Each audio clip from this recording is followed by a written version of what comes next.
يا ولاد، النهاردة عندنا مصيبة في القرية. اللحمة اختفت من حلة الغدا بتاعت أم صابر. كانت سايباها على النار، رجعت لقيتها فاضية. رحت أنا أحقق في القضية بنفسي.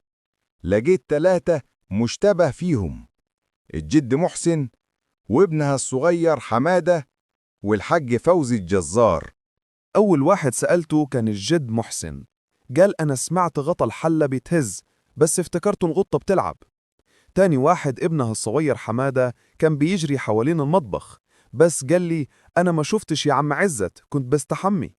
أما التالت الحاج فوزي الجزار، لما سألته قال أنا جاي أتخانق إنها جابت لحمة من حد غيري، وأنا مش ببيع اللحمة المضروبة دي يا عم عزت. اكتبوا لي رأيكم في الكومنتات، وخلينا نحل اللغز سوا مع بعضينا. واللي سرق الحلقة اللي فاتت سنية بنت أم خضرة علشان العمدة مش بيديها فلوسها.